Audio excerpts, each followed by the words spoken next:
Welcome to today's devotional message. You prayed, you fasted, you waited, and still silence. Maybe this message is the sign you didn't know you needed. You sit by the window, the rain a soft whisper against the glass, yet the silence in your heart feels deafening. You've poured out your deepest longings, your fears, your desperate prayers into the quiet space where you believe God resides. But sometimes, maybe often lately, that space feels empty. The answers you long for, the breakthroughs you desperately need, the comfort you ache for, they haven't arrived on your timeline. The ache is real. It's a dull, constant pressure in your chest, a lump in your throat, when you see others receiving what you've been waiting years for. You scroll through feeds showing instant miracles, quick fixes, clear paths, and a silent question forms on your lips, a question whispered into the perceived void. God, are you still there? Do you hear me? Why is my story stuck in this agonizing pause? This isn't the glossy faith you sometimes see. This is the raw, messy reality of waiting. The weariness seeps into your bones. Doubts, like unwelcome weeds, begin to sprout in the garden of your faith. Did I mishear him? Was it never meant to be? Am I not worthy of his intervention? You feel a sense of being forgotten, perhaps even punished by delay. The dreams he placed in your heart feel fragile, potentially shattered by the prolonged silence. This waiting isn't just inconvenient. It feels like a form of spiritual abandonment. You've done everything you know to do. Pray, read, serve, believe. Yet the door remains closed. The path remains unclear. The healing remains distant. The enemy loves to exploit this space, whispering lies about God's character, your identity, and the futility of your faith.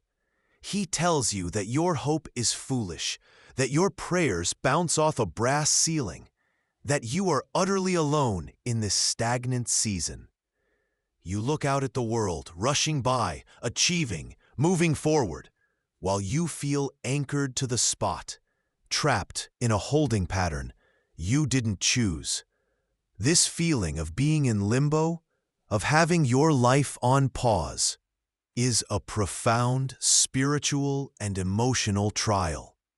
It challenges the very foundation of what you believe about God's goodness and his active involvement in your life. It forces you to confront the limits of your understanding and control. It strips away the veneer of self-sufficiency, leaving you vulnerable and exposed before the divine mystery of timing. If these words meet you right where you are, like, share, and subscribe. It helps us reach more souls who need God's comfort in their own season of waiting. Comment below with your favorite Bible promise or the one you're still holding on to in the waiting. Your shared hope might be the light someone else needs. But even in this vulnerability, even in the midst of the ache and the doubt, there's a flicker, a tiny spark of stubborn hope that refuses to be extinguished. A deep-seated memory of his faithfulness, even if from a distant past. This message is for you, sitting by that window, feeling unseen. It's for the one whose faith is being tested in the crucible of waiting. It's for the heart that whispers, I still want to believe. God is not absent in your waiting. He is profoundly present. This message is a gentle hand reaching into your quiet space, a reminder that his timing is not a reflection of his neglect, but of his perfect, sovereign love. You are seen, you are heard, and the waiting has a purpose far grander than you can currently perceive. The silence is not emptiness, but an invitation into a deeper kind of trust. Let's begin, and let His word breathe new life into yours.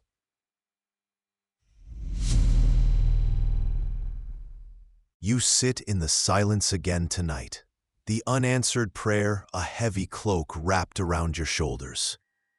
You whispered your hope to the wind, cast your longing upon the waves, and waited. Days bled into weeks, weeks into months, perhaps even years, and the promise, the divine whisper you heard so clearly, feels impossibly far away now, a shimmering mirage receding with every sunrise. The ache in your heart is a physical thing, a hollow space where certainty used to reside, filled now with the dust of doubt and the chill of disappointment. Think of Abraham, called out from everything familiar by the voice of God, given an astonishing promise, not just a child, but a multitude, descendants as countless as the stars scattered across the night sky, a nation born from his very being. He believed God. He stepped out in faith, leaving home, journeying into the unknown. But time kept marching on. Years turned into decades. His hair silvered, his steps slowed. Sarah, his beloved wife, remained barren. The promise felt distant, perhaps even cruel in its delay, impossible against the stark reality of their aging bodies and her empty womb. Imagine those nights he spent under the vast, silent canopy of the desert sky, looking up at the very stars God had told him to count, the very symbol of the future he was meant to hold. The silence must have pressed in, the wind whispering through the dunes, echoing the questions in his soul. How? When? What if? The weight of that unfulfilled word, the ache of that longing, must have mirrored yours in its raw, vulnerable depth. But something profound happened in Abraham's heart during that long wait. Romans 4:18 tells us he believed in hope against all human hope, against the cold, hard evidence of his circumstances, his age, Sarah's barrenness, the relentless march of time. He chose to believe God's word. This is where a vital spiritual insight takes root, not in the easy seasons, but in the difficult ones. Faith isn't the absence of doubt that taps at your window pane, or the presence of immediate answers that soothe your fears. Faith is the courageous, sometimes agonizing, choice to trust God's unchanging character and His unbreakable promises, precisely during the delay. It's anchoring your fragile hope, not in your ticking timeline or your visible progress, but in His infinite, unchanging nature. He is faithful, yesterday, today, and forever, even when His faithfulness isn't presenting itself in the way you expected or on the schedule you designed. The greatest triumphs of faith are often forged in the crucible of delayed gratification. In the wilderness, where provision seems scarce, under the silent sky, where the promise feels distant. Sometimes the deepest strength is found not in striving, but in simply staying. Reflect on this in the quiet of this moment. Are you letting your present circumstances, no matter how loud or overwhelming, define God's promise over your life? Or are you letting God's promise, a word He has spoken, define your circumstances? His word is the light in the valley, the map in the wilderness, the anchor in the storm. Cling to the word He has spoken over you with the fierce, quiet tenacity of Abraham clinging to the promise of the stars. Trust Him, even when the path forward is hidden, knowing that the author of your story holds the pen, and his timing is not a denial, but often simply a divine delay preparing you for a greater unfolding. The quiet hums in your ears. Days blur into weeks, weeks into months. You've poured out your heart, laid bare your deepest longing, perhaps for change, for healing, for direction. And the answer feels like a vast, echoing canyon, silent, unresponsive. Doubt begins to tap its persistent rhythm against the window pane of your soul. Has God forgotten? Is this waiting a sign of his absence, or worse, his indifference?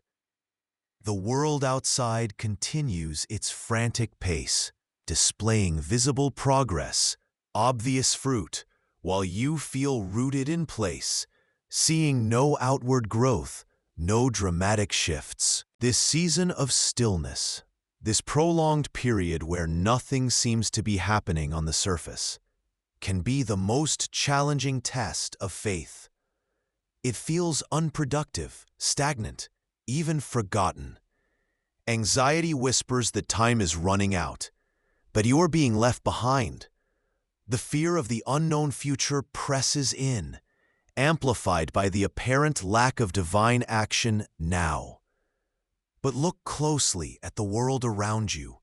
The one God spoke into being. See the ancient oak tree, standing sentinel against the horizon.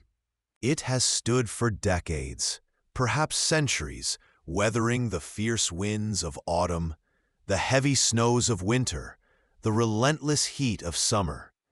Its branches stretch wide, a testament to its strength, providing cool shade, a haven for birds. We admire its towering presence, the visible majesty of its trunk and crown. But the true marvel, the secret to its endurance, lies unseen, buried deep beneath the earth. A vast, intricate network of roots, spreading wider than the branches above, gripping the soil, drawing sustenance, providing unwavering stability against every storm. This root system wasn't an overnight miracle. It wasn't formed in a single season of dramatic, visible growth. No, the roots grew slowly, silently, in the darkness of the earth. They pushed deeper during periods that looked uneventful above ground. They expanded their reach when the tree seemed merely to be existing, absorbing nutrients and moisture in patient obscurity. Sometimes the most powerful growth happens when you see the least progress. This is the profound spiritual insight God offers us in our own seasons of waiting. Your period of apparent inactivity, the time when the branches of your life seem bare and unproductive, is often a season of radical root development. God isn't just concerned with the visible fruit in your life, the breakthroughs, the answered prayers you can point to, the external successes the world applauds. While those are part of His plan, He is deeply, fundamentally invested in the strength and depth of your character, your faith, your resilience. He is cultivating the roots that will sustain you when the breakthrough finally comes, and, inevitably, when the storms follow. The waiting isn't arbitrary. It is purposeful. It is the divine training ground where patience is forged in the fire of delay. Perseverance is built through repeated disappointments, and a deeper dependence on Him becomes the very air you breathe. Like the oak, drawing life from the unseen depths of the earth, the waiting forces you to draw life not from the fleeting moisture of immediate gratification or external validation, but from the inexhaustible well of His Spirit. You learn to anchor yourself in the truth of His presence, not the comfort of your circumstances. This hidden work is where your faith rose from a tender seedling into a mighty force capable of withstanding anything. Perhaps you felt brittle, easily swayed by fear or doubt when things don't go according to your timeline. That is why God is working on your roots. He is strengthening your internal structure so that when the winds of change blow or the storms of adversity gather, you will not be uprooted. He is preparing you not just for the promise, but for life with the promise, which requires a different kind of strength than the struggle for it. It's a paradoxical truth. You are becoming stronger by feeling weak and utterly dependent on Him. You are learning to stand firm by learning to yield completely to His process. The Apostle Paul understood this hidden work. He urged the Colossian believers and us, "Therefore, as you received Christ Jesus the Lord, so walk in Him, rooted and built up in Him and established in the faith, just as you were taught, abounding in thanksgiving." Colossians 2:6-7. To be rooted implies a process of going deep, of drawing life from a source that is hidden but vital. This isn't something that happens automatically. It's nurtured in the quiet seasons, in the times when outward results are minimal. What is God building within you, beneath the surface, that you cannot yet see? Are you allowing Him to deepen your roots of trust, even when the soil feels hard and dry? Are you embracing this hidden work, or are you resisting it, desperate for visible fruit? This season of waiting is not a pause in your spiritual journey. It is often the most crucial part. It is essential preparation for what is to come. For the fruit, yes, but more importantly, for the storms you will face, and the unwavering stability God desires for you to possess. Trust the unseen growth. Trust the quiet work He is doing in the darkness. It is preparing you for strength you never knew you needed. You stand at the edge of what next, and the landscape stretches out, empty. It feels like a wilderness, not of sand and rock, but of unanswered prayers, delayed hopes, and weary waiting. You prayed for direction, for a clear sign, for the door to open, but the silence is deafening, punctuated only by the whispers of doubt. This isn't how you imagined it. This long, drawn-out season feels less like a journey towards a promised land and more like being lost in a barren expanse. Every step seems uncertain.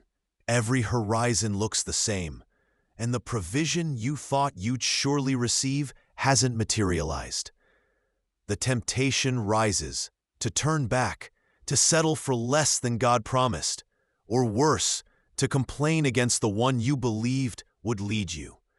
Remember the Israelites, 40 years in the wilderness, for a journey meant for weeks. Think of the dust on their feet, the hunger pangs, the gnawing uncertainty. It was a geographical reality, yes, but profoundly it was a spiritual one. God led them there, not to punish them, but to strip away their Egyptian dependency, their reliance on human plans and familiar provisions. It was the ultimate classroom for utter, desperate reliance on Him alone. They learned that bread didn't come from fields, but fell from heaven. Water didn't flow from rivers, but gushed from a rock struck by divine command. Guidance wasn't found on maps, but in a mysterious pillar of cloud by day and fire by night. Their wilderness was a crucible, designed to burn away self-sufficiency and forge a radical trust in God's immediate, miraculous care. This is the profound, often painful spiritual insight for your own season of waiting. Your wilderness, the stalled career, the deferred healing, the relational impasse, the financial strain, the longing for guidance. It is not a place of abandonment. It is designed to teach you that God is intensely, intimately with you even there. He hasn't forgotten you on the desolate path. He is the manna for your hunger today. He is the water for your thirst in this dry season. He is the cloud guiding your steps and the fire lighting your way through the night. The wilderness isn't a void where God is absent. It is often the very place where His presence becomes most palpable, most necessary.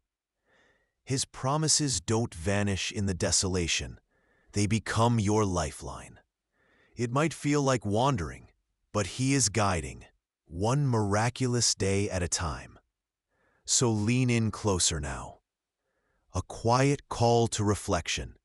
Where are you instinctively looking for sustenance, comfort, or direction in this wilderness? Is your gaze fixed on the barren landscape of your circumstances, the lack, the delay, the frustration? Or are your eyes turning towards the pillar of cloud and fire? That pillar isn't just a historical image. It is God's undeniable, active presence and moment-by-moment guidance available to you now.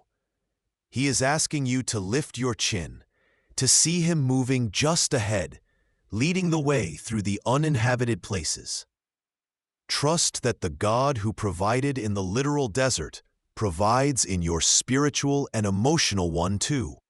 The journey may be longer than you hoped, but His faithfulness is the compass you never lose. Fix your eyes on Him, for He Himself is the way through the wilderness.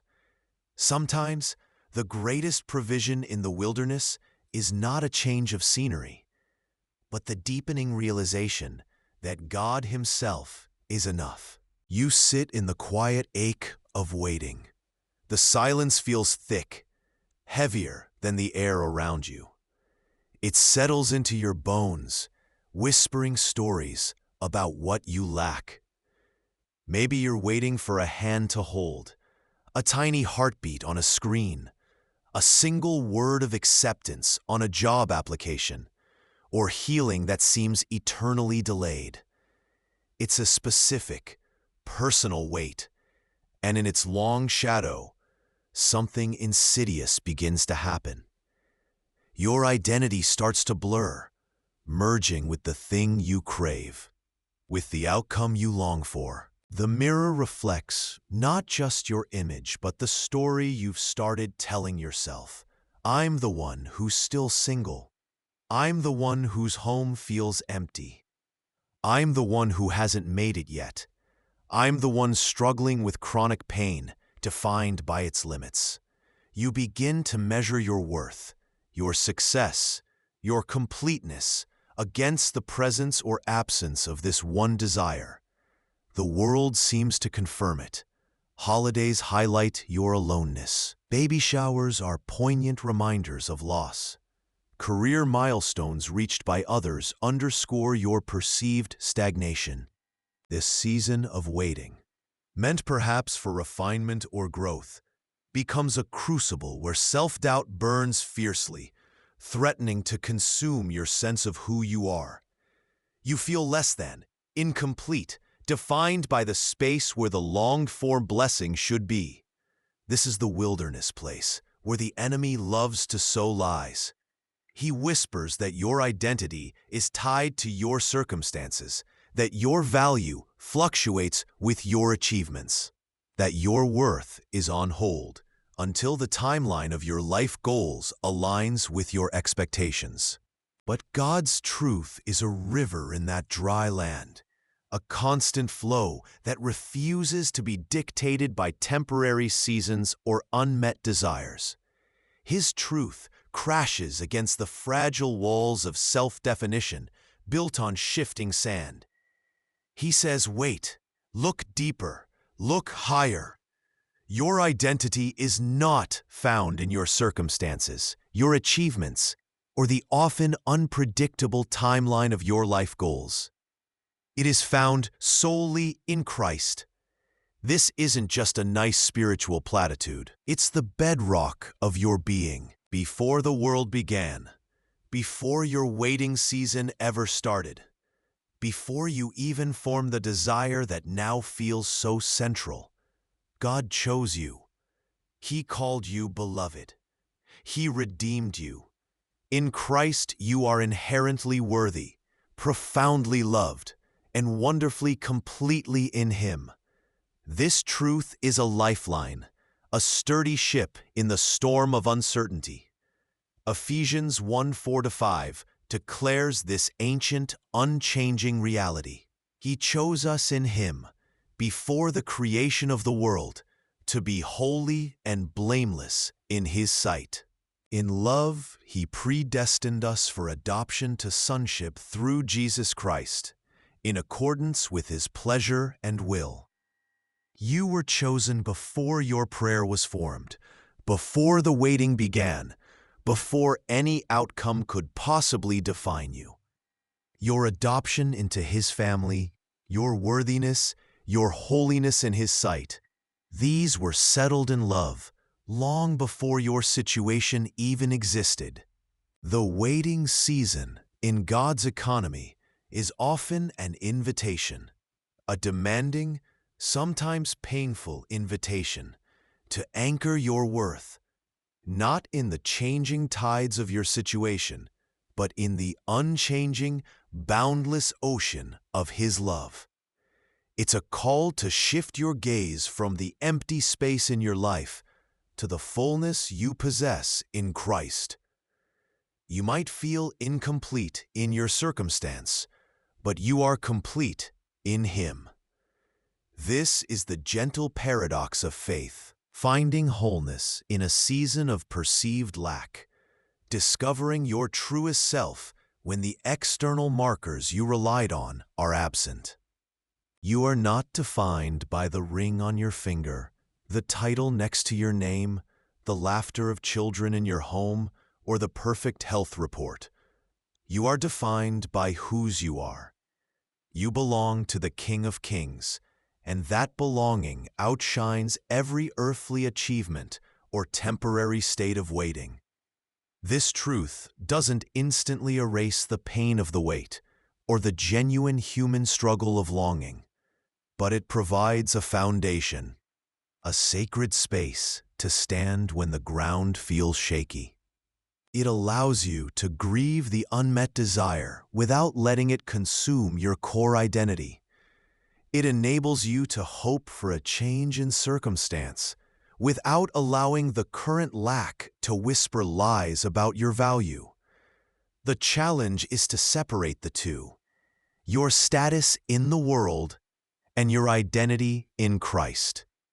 One is temporary, influenced by a fallen world and God's mysterious timing. The other is eternal, sealed by grace and truth. Pause now, in the quiet of your own heart. Let the wind tap the window, like God's whisper waiting for your stillness. Who does God say you are? Not what does the world say, not what does your current situation imply, but what does He declare over you? You are chosen, you are loved, you are redeemed, you are His. Remind your heart of this true identity today. Speak it aloud if you must. Write it down. Let this truth be the anchor that holds you steady, refusing to let your worth become entangled with the state of your waiting. Your identity is beyond the outcome, secure in the One who holds the outcome in His hands. You try everything. You send countless emails, make phone calls, research every angle, analyze every possible mistake you made. The late nights blur into early mornings as your mind replays conversations, searching for the right move, the hidden lever you can pull. You believe that if you just do enough, try hard enough, Apply enough pressure. You can force the door open, control the outcome, speed up the timeline. It's like wrestling against the relentless tide, expending every ounce of strength just to stay in place, or worse, be pulled backward. This striving, this relentless clawing for traction in uncertain ground is exhausting, isn't it? It drains your spirit, dims your hope, and leaves you feeling perpetually on the edge of panic. The spiritual insight that gently surfaces in the quiet moments, when the frantic energy briefly subsides, is this. Much of our anxiety in waiting stems from our deep-seated, often unconscious, desire for control. We crave predictability, assurance, the ability to orchestrate our own destinies, especially when faced with vulnerability or delay. But this desire for control is an illusion. It is ultimately futile, a fragile boat on the vast, wild ocean of God's sovereignty. God's timing is sovereign. It is beyond our manipulation, beyond our forcing, beyond our most intricate plans. He sees the whole landscape, the distant horizon, the perfect moment for the rain and the sun. Trying to control his timing is like trying to command the sunrise. It will come in his moment, whether we strain or rest. True peace in waiting comes not from mastering the circumstances, but from releasing the illusion of control itself. It comes from loosening our white-knuckle grip on the reins of our lives and surrendering the timeline, the process, and the outcome to the one who holds all things in his hands, who knows the end from the beginning. This is not passive resignation, giving up in defeat. It is active trust, a deliberate choice to place our confidence in the only one capable of navigating the storm and bringing the ship safely to harbor. It is the quiet courage to say, I cannot control this, but He can, and He is good. Quietly, honestly, ask yourself, what aspects of your waiting are you still trying to control? Is it the specific outcome you demand? The precise timing you've scheduled? The exact path you believe must be taken? Identify those areas where your grip is tightest, where your anxiety is highest. Lay them down at His feet. One by one, release your hold. Surrender the timelines, the expectations, the desperate need to steer the ship yourself. It's a moment of profound vulnerability, yes, but also of incredible freedom. Release your grip and trust His perfect plan, His perfect timing, His perfect way. For it is in trusting in the Lord with all your heart and leaning not on your own understanding or control that He promises to make your paths straight. Proverbs 3:5-6. Let His sovereign hand guide you. You check the clock again. The minutes stretch into hours, the hours into days, and the days into weeks. It feels like time itself is holding its breath, refusing to move forward on your behalf. Maybe you're waiting on a prayer to be answered, a door to open, a healing to manifest, or just the dawn of a new season after a long night. The knot in your stomach tightens, whispering doubts. Has God forgotten? Is anything even happening? This space of waiting, this tension between now and not yet, is where impatience often takes root, a thin, reedy sound, threatening to drown out the quiet assurance of faith. We often picture patience as simply sitting still, arms crossed, passively enduring until the storm passes or the river dries up. But the Bible unveils a richer, more robust understanding. The word often translated as patience in the New Testament, particularly in passages describing the fruits of the Spirit, is macrothumia. It's not just passive waiting, it is long-suffering endurance. It means having a long fuse, the capacity to bear up under difficulty, delay, or provocation without giving way to despair, anger, or losing hope. It's an active, steady perseverance through the trial itself. Think of a farmer diligently tending the field, even when the harvest is months away, or a runner maintaining their pace through the grueling middle miles of a marathon. Macrothumia is that inner strength, that unwavering resolve to keep trusting, keep hoping, keep loving, even when the return seems distant or the burden heavy. This spiritual patience is listed among the fruits of the Spirit in Galatians 5:22-23. Love, joy, peace, patience. This isn't a trait you can simply will into existence. It's something cultivated within you, grown by the Holy Spirit through the gracious work of God in your life. And here's the profound spiritual insight, the gentle paradox. This fruit is often ripened most beautifully in the very circumstances that tempt you to be impatient. The waiting period isn't merely an obstacle to get past. It is a divine training ground, a sacred space for patience to be forged within you.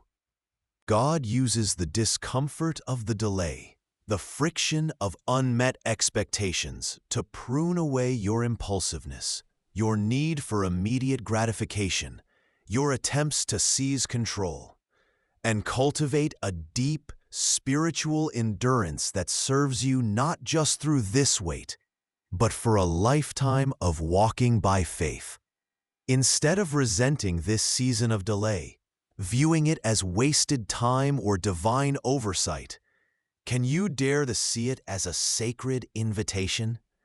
An opportunity handed to you, perhaps wrapped in struggle or uncertainty, specifically designed to develop this vital fruit of the Spirit. Can you shift your perspective from desperately asking, "When will this be over?" to humbly asking, "God, what are you cultivating in me through this wait?" Actively grow patience within me in this circumstance. The wait is not empty time. It is pregnant with purpose. It is where superficial hope gives way to rooted endurance.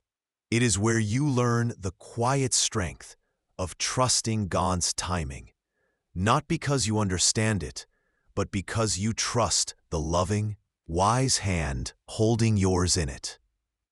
See this season, however long or hard it feels, as an opportunity to develop a spiritual muscle that will empower you through every valley and equip you for every mountain peak ahead.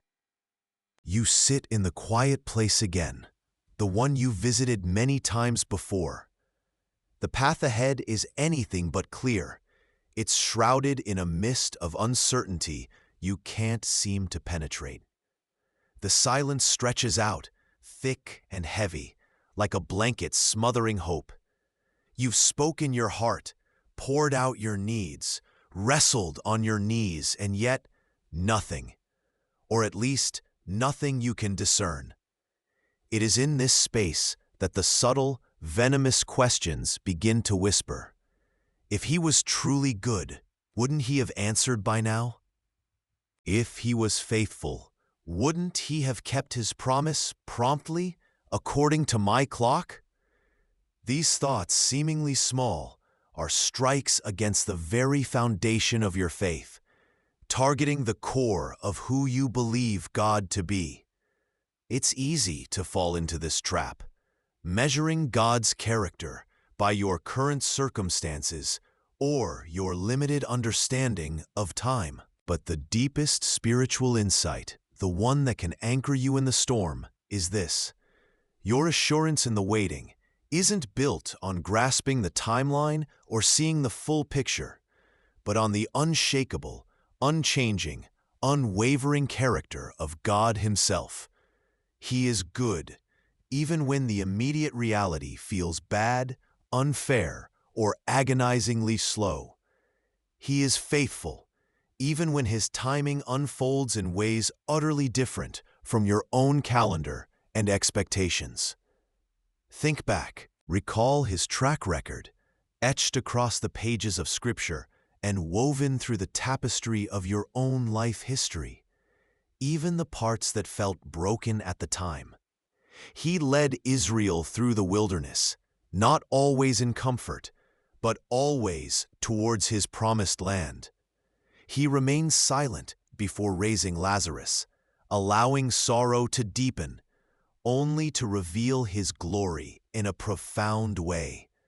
He delayed rescue for Paul and Silas, leading them to a prison floor where a hymn opened the gates of freedom and faith. He has always been faithful to His ultimate purposes, His eternal promises, His redemptive plan. A faithfulness often hidden in the mundane, the difficult, or the delayed. When those doubts about His timing arise, when anxiety about the unclear path seeks to overwhelm, intentionally, deliberately, anchor your soul in the bedrock truth of His character. Remind your heart, speaking His word into the silence. He is not a man that He should lie. Numbers 23:19. Every promise He has made is yes and amen in Christ. He who began a good work in you is faithful to complete it. Philippians 1:6. He doesn't abandon His projects. He perfects them. His delay is not denial. It is often preparation, either of the blessing or of you.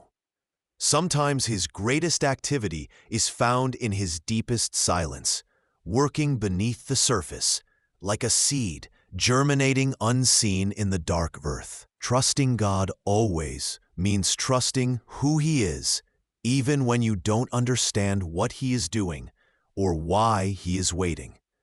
Let the truth of His unchanging character be the steady light in the uncertain mist. You kneel again in the quiet space, the unanswered requests heavy on your heart. It feels like you're presenting God with a detailed blueprint. This is the problem. This is the solution. This is the time frame. Your prayers are urgent pleas, sometimes bordering on demands, listing the specific ways you need the situation fixed, healed, or resolved. God, please, I need this now, you whisper, the words tight with anxiety. End this waiting today. Show me the clear answer this week. You pour out your preferred timeline, outlining the exact steps you believe are necessary for peace. And God hears you. He welcomes every raw, honest cry, every urgent petition laid bare before His throne. He knows the ache of waiting, the fear that grips you when the path forward is shrouded in mist. But this prolonged season of waiting, this unexpected pause, is also an invitation. It's an invitation for your prayer life to soften, to deepen, to mature beyond the transaction of asking and receiving. The spiritual insight whispers in the stillness. Prayer, when stretched over the long landscape of waiting, often shifts its focus. It begins less about telling God what to do and more about simply being with Him. This isn't about giving up on your desires. It's about a surrender that is both powerful and gentle. You learn to stop demanding answers and start listening for His voice in the silence. The conversation shifts from outlining your will to aligning your heart with His. Even when His plan remains shrouded in mystery, Prayer becomes less about petitioning for a specific outcome and more about simply resting in His presence. It moves from the bustling marketplace of asking to the quiet sanctuary of abiding. It's a journey from listing your needs to discovering that He is enough, even without the solution you crave. Like David, hiding in the wilderness, hunted and weary, who wrote psalms that were raw cries and profound declarations of God's nearness. The presence became the promise. In the quiet space of waiting, you learn to simply sit at His feet, like Mary, choosing the better part, and trust that His presence is sufficient. The solution might still be hidden, like a mustard seed yet to sprout, but the gardener is right beside you. This patient posture in prayer doesn't ignore the storm, it simply acknowledges the anchor. It's a gentle paradox. The less you demand control over the outcome, the more you discover the boundless peace found in the controller. How is this waiting refining your prayer life? Are you noticing the subtle shift, learning to listen more intently, to surrender your tightly held demands, and simply find rest in His presence as you wait? Like the ancient wisdom says, "Be still and know that I am God." Psalm 46:10. The knowing comes in the stillness, not just in the striving. The ground feels hard beneath your feet, the field empty where you hoped to see green shoots by now. You planted the seed of faith, whispered the prayer, took the step God asked, and still the earth is quiet, a quiet that feels like absence, like nothing is happening. It's easy in this stillness to doubt if the seed even took root, to wonder if the promise fell on barren soil. You feel the urge to dig, to uncover, to see something, anything, to prove that life stirs beneath the surface. Impatience is a restless wind in the soul. Think of the farmer. He walks his field not in anxious haste, but with a quiet understanding. He doesn't plant a seed today and return tomorrow with a shovel to check its progress. He knows the seed holds inherent life, a divine design within its tiny shell. He trusts the soil, the rain that will fall, the sun that will warm. He knows there is a season for planting, a scattering of hope onto the seemingly empty ground. Then comes the season of hidden growth, a miracle happening unseen, roots reaching down into the darkness, drawing strength from the unseen. There is a time for nurturing, for patient waiting, for watching the sky, and only after these necessary cycles comes the season of harvest. He doesn't force the process, He respects it. He doesn't demand immediate results. He trusts the nature of the seed and the wisdom of the seasons. Your waiting period is God's planting season, or perhaps the season of hidden growth. You planted the seed of your prayer, your hope, your obedience. Now, beneath the surface of your life, in the quiet places no one sees, God is working. Roots are deepening. Foundations are strengthening. Essential, unseen development is occurring. If you try to dig it up now, to force the harvest before its time, you risk damaging the very life God is cultivating within you and around you. Your deepest anxieties, the fear that nothing is happening, the worry that your efforts are in vain, the doubt that God heard you at all, are met by God's truth. He is the master gardener, and He knows precisely what your soul needs and when. His timing is not a delay. It is the perfect alignment of spiritual conditions necessary for your specific breakthrough, your unique harvest. He's working according to spiritual seasons and cycles that mirror the patient rhythm of the natural world. The greatest growth can happen in the darkest, most hidden soil of waiting. Can you view this season of waiting not as a punishment, not as stagnant time, but as a necessary, purposeful season? A season where faith learns its deepest lessons, where roots grow strongest? Can you trust that God knows the right time for your harvest, just as surely as He knows when the farmer's crops are ready? Trust the process. Trust the season. Trust the nature of the seed, the powerful promise He planted in your heart.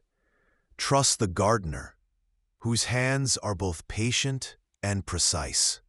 He is tending to your harvest even now, in the quiet, unseen places. Let the seed be. Let the season unfold. God is working, always. Have you noticed how the darkness can feel most intense just before the dawn breaks?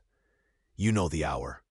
The one just before the sun even whispers a hint of light across the horizon. There's a deep quiet then, a stillness that feels heavy, an eerie lack of light where shadows seem to deepen and press in. And sometimes, in that profound quiet, this eerie stillness, the fear can feel like a suffocating blanket, thick and cold. You might feel like giving up entirely, believing the light will never come, that the night is all there is.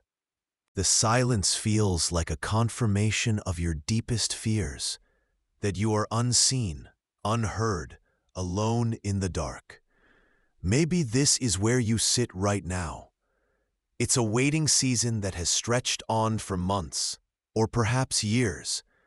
A financial storm that seems intent on sinking you and everything you've built. A health diagnosis that weighs heavy, whispering uncertainties into the quiet moments. A relational breakdown that feels irreparable, leaving you adrift in isolation. A prayer you've poured your soul into, pleaded with tears, and the answer feels like only the echo of your own voice in the vast emptiness. It feels like the wilderness stretches endlessly. The oil lamp is flickering low, and the valley is deeper than you've ever walked before. And in this moment, this specific, intense darkness, the thought creeps in.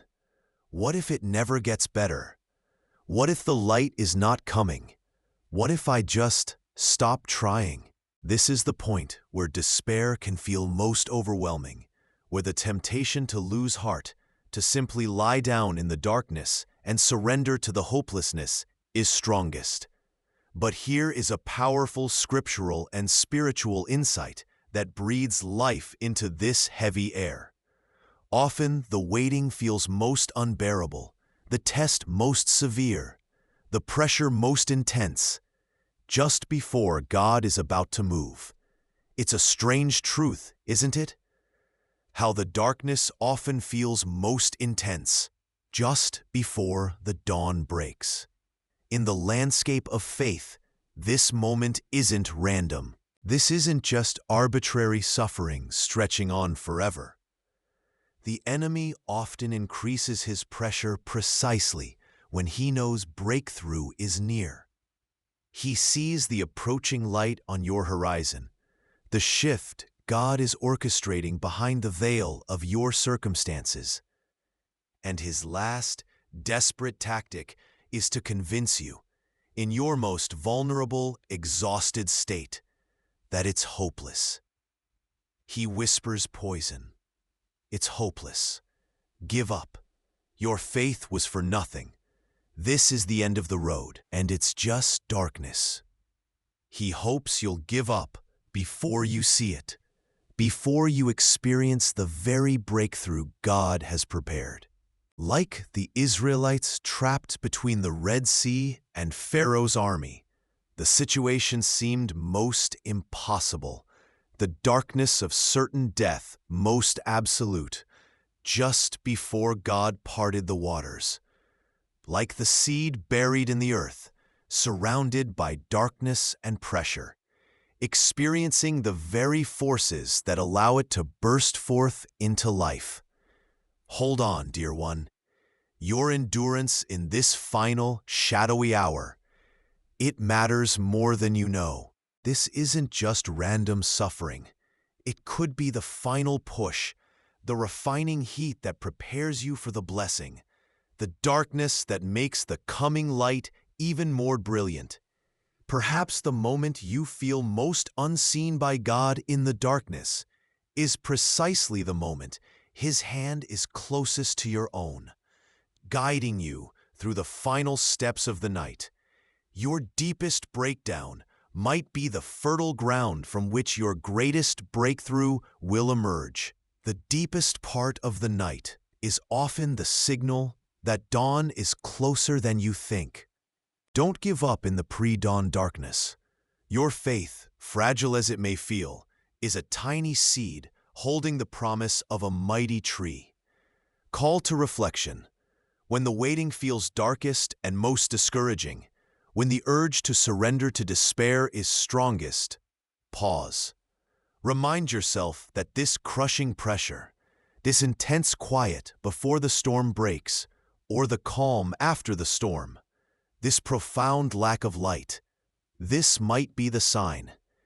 What if it's not the end of your hope, but the sacred signal that your breakthrough is on the horizon? What if this is the final stretch before the dawn? Don't lose heart. Keep watching for the dawn. Cling to the promise echoed in Psalm 30, verse 5. Weeping may stay for the night, but rejoicing comes in the morning. Your morning is coming. Keep your eyes fixed, not on the oppressive darkness around you, but on the faint, certain promise of the coming light. Trust that the author of the dawn is bringing you closer to it with every difficult moment you endure. The silence stretches thick and heavy after the fervent prayer leaves your lips. You've poured out your heart, laid bare your deepest longings, perhaps even wept until exhaustion claimed you. And the only reply is the empty echo of your own voice. It feels like abandonment, a cosmic disconnect where faith reaches but finds no hand reaching back. The wind outside whispers against the window pane, a lonely sound that seems to mock your waiting. Where is the thunderous answer? Where is the clear directive, the promised breakthrough, the unmistakable sign you begged for? Doubt, like a creeping vine, begins to twist around your heart, whispering insidious questions. Was the prayer even heard? Does God care? Is He even there? This agonizing quiet feels less like holy pause and more like divine indifference. You survey the barren landscape of your circumstances, much like a traveler in a spiritual wilderness, longing for the spring of living water, but finding only parched earth under a relentless sun.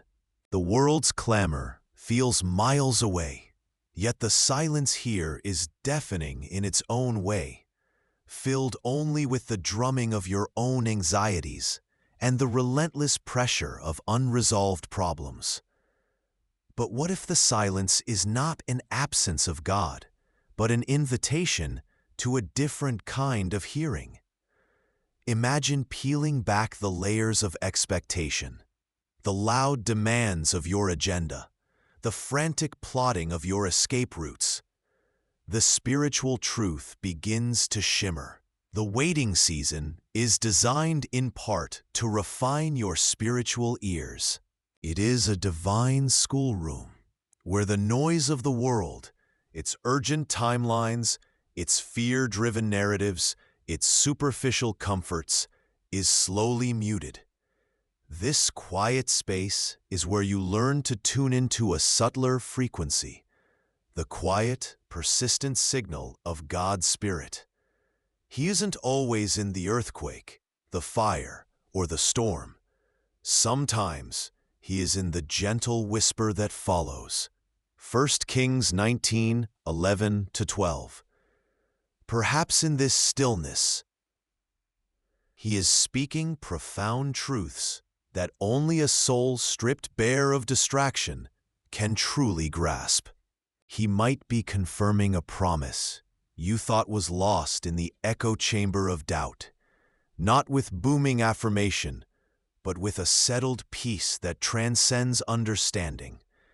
He could be offering a word of comfort, not a solution to the problem, but a soothing balm for the weary soul, a reminder that he sits with you in the valley, not just promising rescue from it. The silence can also reveal a hidden truth about yourself, a fear you clung to, a reliance on your own strength, a deeper need for surrender than you ever recognized. Sometimes his voice in the quiet is simply the quiet assurance of his presence. He doesn't need to say anything specific about the end of the waiting. His very presence in the quiet is the message. Like the shepherd, whose sheep know his voice and follow him, John 10:27, you are being taught to recognize his unique frequency amidst the static of the world and your own fears. The paradox is that in the stillness, where you feel most inactive, you are doing perhaps the most crucial work, learning to simply be and listen. The waiting is not empty time. It is consecrated space for spiritual growth, a crucible where faith is tested and refined, not broken. It asks you to shift your focus from what you want God to do about the silence to what He is saying in it. Are you creating space within this unwanted quiet to simply listen, to lean in? Ask Him now, in this moment, to open your spiritual ears. Ask Him to help you hear what He is saying in this season, not just what you desperately hope He will say about its conclusion. Let the quiet become less a sign of absence and more a sanctuary for divine communication, a place where the gentle whisper of God becomes the loudest truth you know. You are standing in the dim, cool air of the waiting tunnel. Each step echoes with the questions you keep asking, the fears that whisper just behind you. Is this where the path ends? Does the light ever return? The walls press in, and all you can see is the immediate darkness, the present ache. It's easy here to forget the sun entirely, easy to feel orphaned in this season, as if this specific difficulty is a wall God Himself cannot breach, or perhaps will not. But turn around. Shift your gaze. The tunnel isn't endless in both directions. Behind you is a history, a landscape painted with moments where rescue did arrive, where dawn did break. Think back. Can you remember the time the waters parted?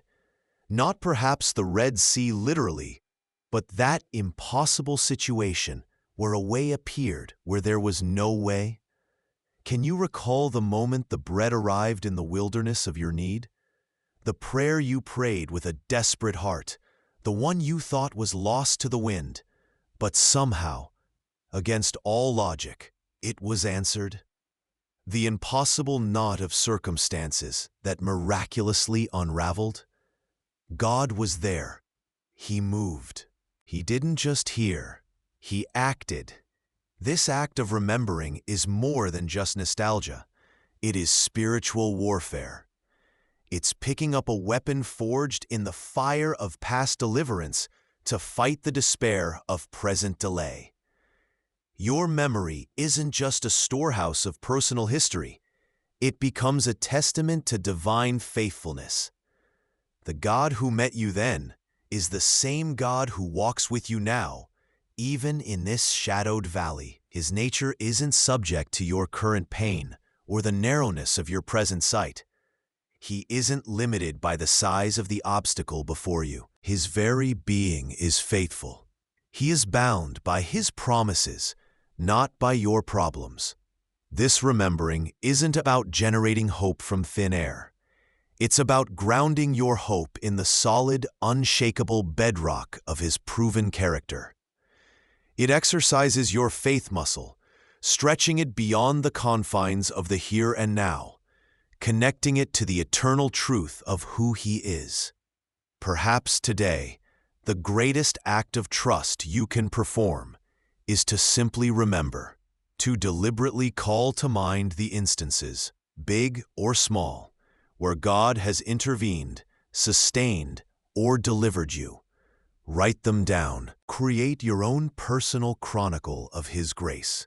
Let the weight of His past faithfulness settle upon you, pushing back against the weight of present fear. Let those memories fuel a quiet certainty that the God who was faithful yesterday will be faithful tomorrow. The story isn't over just because the current chapter is difficult.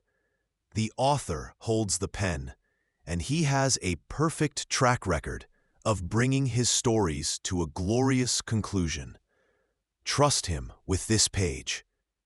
Because he was faithful on the last, you sit in the quiet ache of waiting. The silence after your prayers feels heavy, unanswered letters piled high. You've done everything they told you to do. You've prayed, you've believed, you've waited with a hope that sometimes feels thinner than thread. And still, nothing. The door you knocked on didn't open. The path you expected to walk is overgrown with uncertainty. The heart's deepest longing remains just that, a longing, echoing in the space where a yes should have been.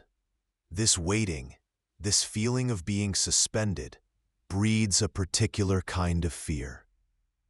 It whispers that perhaps God didn't hear, or worse, that He didn't care enough to answer on your timeline. Anxiety tightens around the chest. Doubt begins to plant its insidious seeds. Is my faith misplaced? Does He see my struggle? But what if we could step back just for a moment? What if we could look at the landscape of your life, not just from the painful present moment, but from a vantage point God occupies, the mountain peak that sees the entire winding valley? Consider past seasons of intense waiting. Maybe it was for a relationship, a job, healing, a family member to return home, a breakthrough you desperately needed. Think of the times when the delay felt like a crushing weight, a definitive no that broke your spirit. You questioned, you wrestled, you perhaps even felt abandoned. Now, look closer at how those stories unfolded later. Can you see it? The job you didn't get? Perhaps it would have led you down a road filled with unexpected hardship, away from a path God intended to use for your growth. The relationship that ended abruptly. It might have been a loving, though painful diversion from someone who wasn't truly aligned with your future, clearing the way for something far better than you could have imagined. The illness that forced you to stop everything, it wasn't just a physical trial.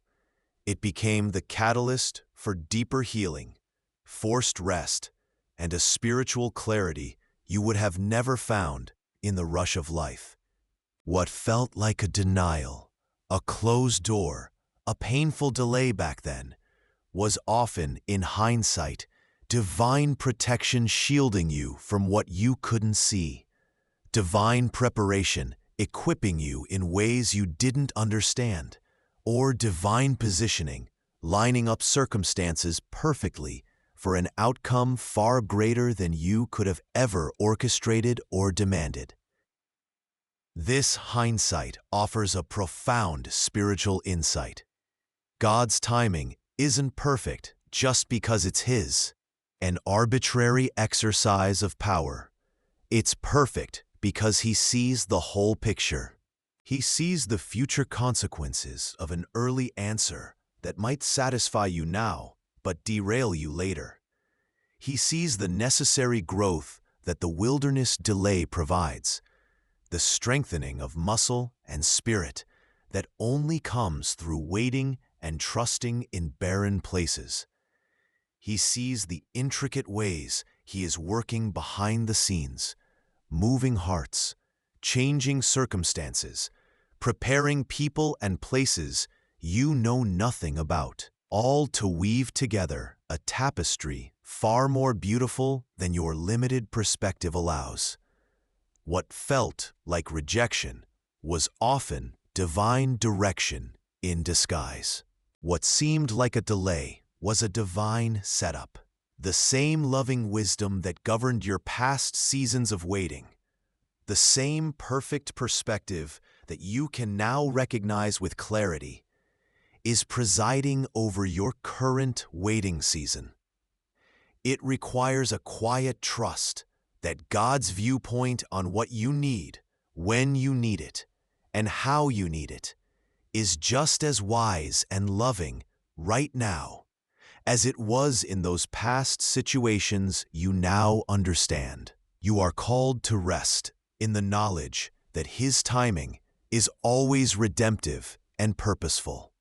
It's shaping you, protecting you, positioning you, even when it makes absolutely no sense to your human mind, which sees only a small fraction of the grand design. His ways are higher, His thoughts deeper. Isaiah 55, 8-9. Not to frustrate you, but because He is working a vaster good than you can comprehend. You sought an open door, but perhaps God is building a whole new house elsewhere, one perfectly designed for the future He envisions for you. Can you breathe into that truth?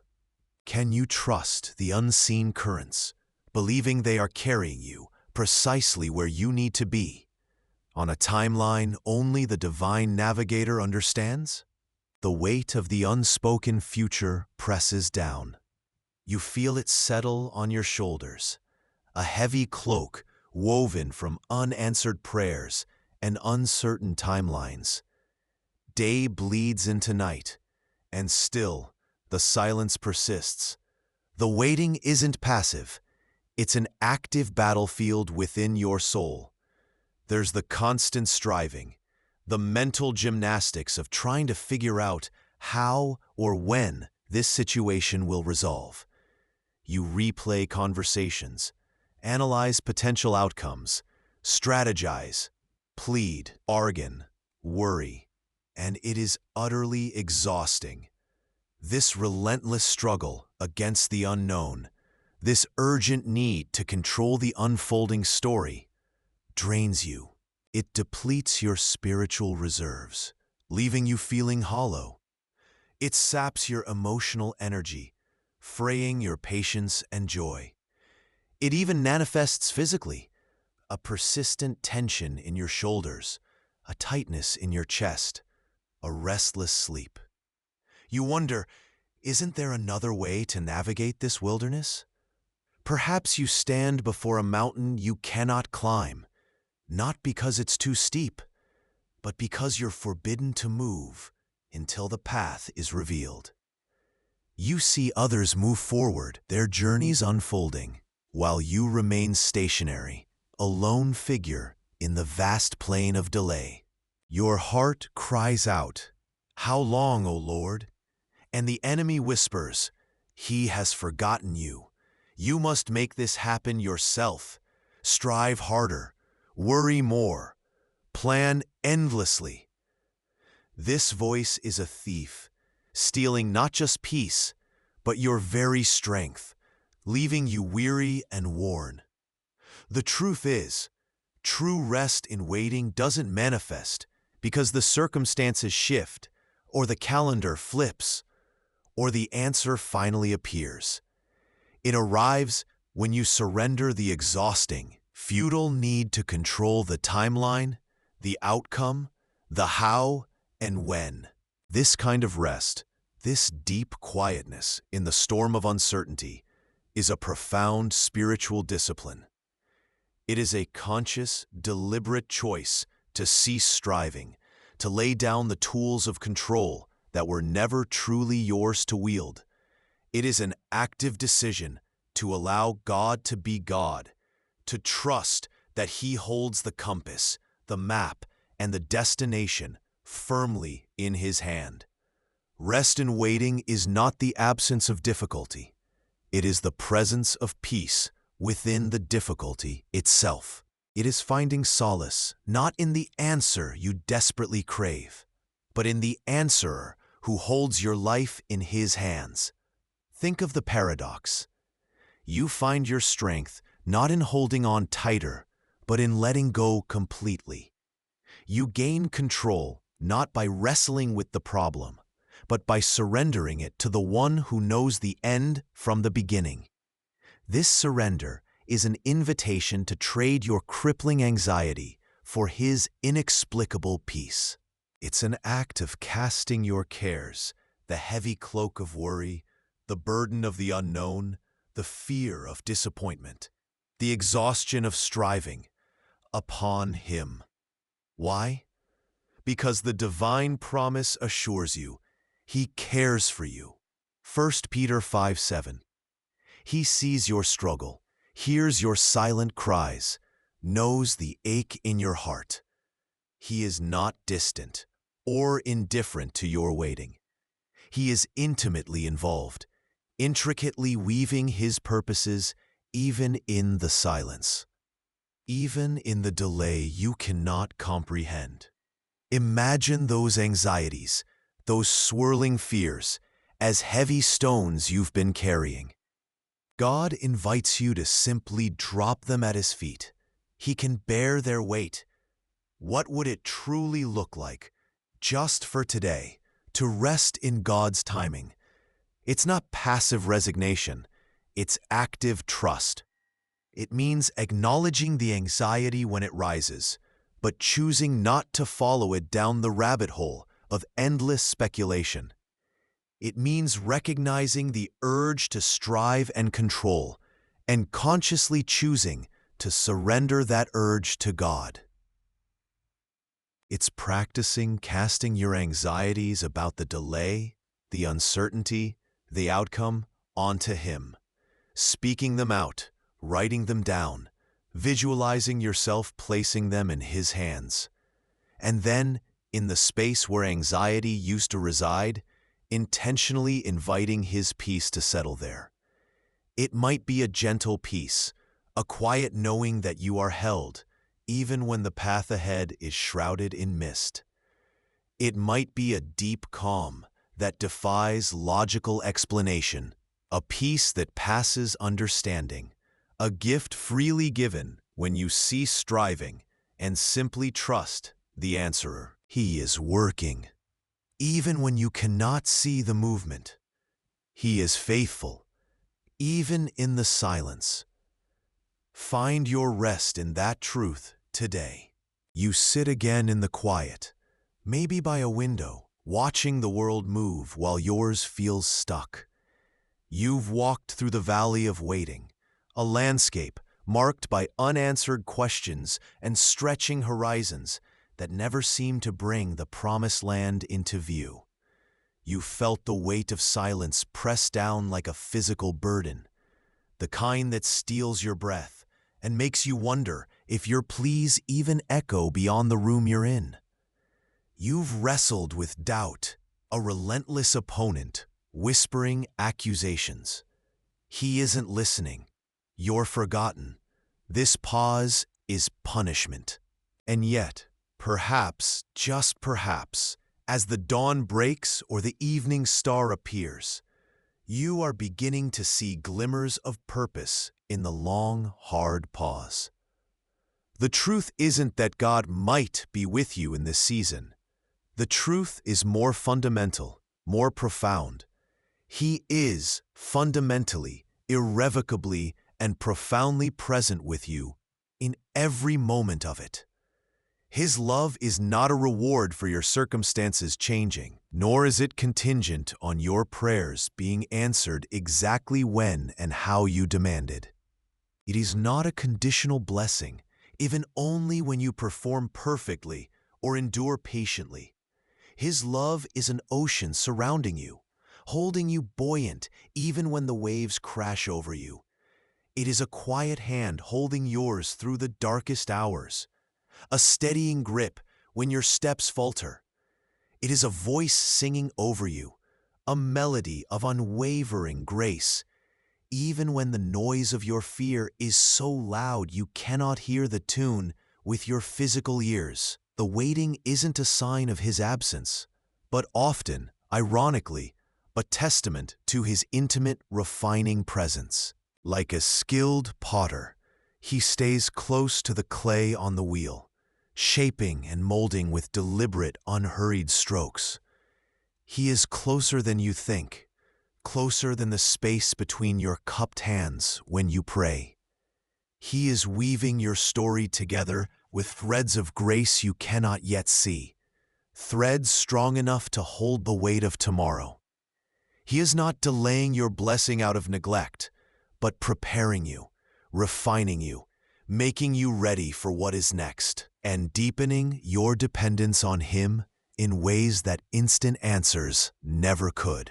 An answered prayer delivered immediately can feel like a rescue, but a prolonged wait endured with him births a quiet, unshakable intimacy.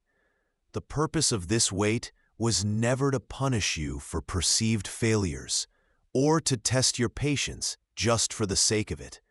It was to purify you, burning away the dross of self-reliance and superficial faith. It was to strengthen you, building spiritual muscle you never knew you had. Most importantly, it was to reveal himself to you in a deeper, more real way than you've ever known, not as a distant deity who intervenes occasionally, but as the ever-present one who indwells your very being. It was in this fire of delayed hope that your faith has been tested, forged like fine metal. And if you have leaned into him, truly leaned past the fear and the doubt, you are emerging refined, stronger, and with roots that go deeper into the soil of his faithfulness than before. Your greatest security isn't in having all the answers neatly packaged or maintaining an illusion of control over your life's timeline. Your greatest security is in having the unchanging, ever-present God himself. The story isn't over simply because you are still waiting. Sometimes the most beautiful, powerful parts of the story, the ones that will one day inspire others, are written in the quiet moments of faithful endurance, etched onto the soul through persistence in prayer and quiet trust. Even if the waiting continues longer than you had hoped, longer than you can logically understand, you carry within you now a profound knowledge earned in the crucible. God is not static. He is actively working even in the stillness that surrounds you. He is not silent. He is communicating in ways that require a deeper, more surrendered level of listening than surface answers. He is not distant. He is intimately near, closer than breath, working all things, all of them, even the agonizing wait, together for your good, for his ultimate glory revealed in and through you. Find comfort in this bedrock truth. You are not waiting alone. The creator of the universe, the author of time and space, the lover of your soul, waits with you, waits in you, and waits for you, preparing something beautiful. Your future is not precarious. It is safe, securely held in His hands, regardless of the current timeline you inhabit. The peace you seek is not found solely at the end of the wait when circumstances change. It is found within the wait itself, anchored in His unshakable presence and His perfect unfolding plan that is wiser and grander than you can comprehend. So as you continue to walk this path, release the burden of the clock you keep consulting. Surrender the desperate need to understand the intricate details of it all. Simply breathe, feeling the rhythm of your own breath. A gift from Him, and know deeply, fundamentally, that He is God and He is with you. Even in the deepest silence you perceive, His presence sings over you a constant song of profound, unwavering love and faithfulness. A melody you learn to hear not with your ears, but with your trusting heart.